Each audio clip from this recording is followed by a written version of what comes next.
안녕하세요. 오늘 오픈마인드 채널에서는 모든 사람들의 공통적 목표라고 할 수 있죠. 바로 내 집 마련과 떼어놓을 수 없는 청약제도에 대해서 이야기를 나눠보려고 합니다. 점점 높아져만 가는 집값에 기분이 좋으신 분들도 있겠지만 아직 집을 마련하지 못한 분들에게는 걱정이 쌓여가는 부분이기도 하겠죠. 그렇기 때문에 많은 분들이 시세보다 저렴한 가격에 새 아파트를 살 수 있는 주택 청약에 관심을 가지고 있으실 겁니다.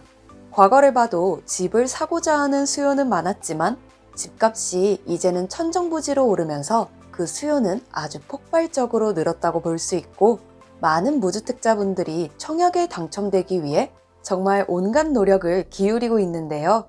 이런 가운데 특히 2030 청년층은 집을 산다는 것이 아주 먼 미래처럼 느껴지는 것이 현실인 상황이죠.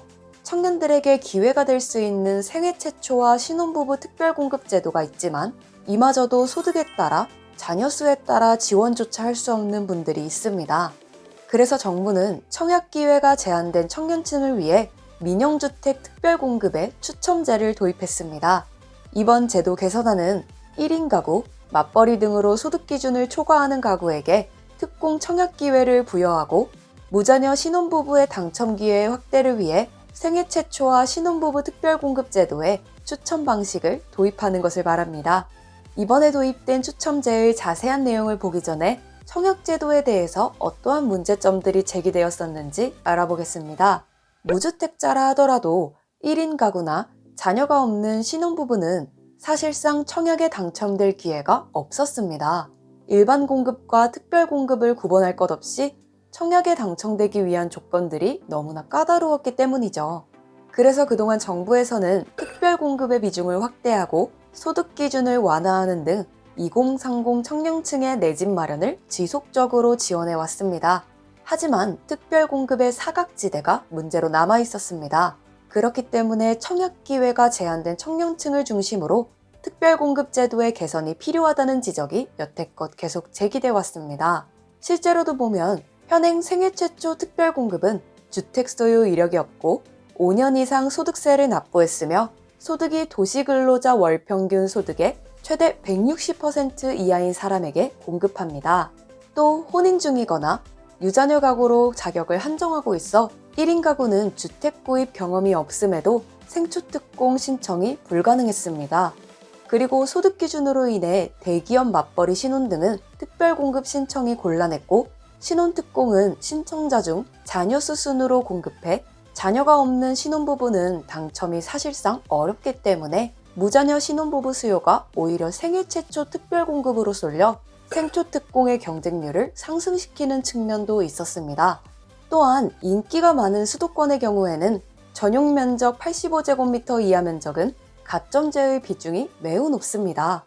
이 청약 가점을 채우기 위해서는 무주택 기간, 부양가족 수, 청약통장 가입기간 등 까다로운 여러 조건을 충족해야만 하죠.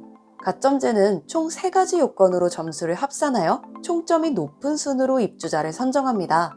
첫째는 무주택 기간을 산정하여 1년 미만에서 15년 이상으로 나누어 최대 32점을 부여하고, 부양가족 수는 0명에서 6명으로 최대 35점, 청약통장 가입기간은 6개월 미만에서 15년 이상으로 최대 17점을 부여합니다. 만점은 총 84점이고요. 하지만 1인 가구나 아이가 없는 젊은 신혼부부는 이러한 조건을 채우는 것이 애당초 불가능해 경쟁 상대에서 제외될 수밖에 없습니다. 여기에 무주택 기간은 만 30세부터 산정되어 40, 50대와 경쟁할 수 없고, 1, 2인 가구인 청년들은 부양가족 수에서도 밀리기 마련이죠. 실제로 한국부동산원에 따르면 올해 2021년 1월에서 8월 기준으로 서울 민간 아파트의 청약 당첨 커트라인은 무려 57점으로 나타났습니다. 이는 2030 청년층이 획득할 수 있는 청약 가점을 훌쩍 벗어난 점수인데요. 이렇듯 2030 세대는 일반 공급 가점제로는 청약에 당첨되는 것이 현실적으로 매우 어렵습니다. 이런 문제들이 계속해서 제기된 가운데 정부는 청약 기회가 제한된 청년층을 위해 특별 공급을 개편하였는데요. 그 내용을 한번 살펴보도록 하겠습니다. 먼저 1인 가구는 생애 최초 특별 공급 물량의 30%에 한해 청약을 신청할 수 있게 됐습니다. 단 공공분양을 제외한 민영주택이면서 전용 면적 60제곱미터 이하 주택만 신청이 가능합니다. 1인 가구가 청약할 수 있는 30% 물량은 생애 최초 특별공급의 자격 조건인 혼인 중이거나 미혼인 자녀가 있는 경우를 포함해 월 평균 소득 요건까지 전부 삭제됩니다. 즉, 전체 물량 중 70%는 기존 생애 최초 특별공급 자격 조건을 갖춘 수요자에게 우선 공급하고 남은 30% 물량에 대해 우선 공급 탈락자를 포함해 한 번 더 추첨이 이루어지는 셈입니다.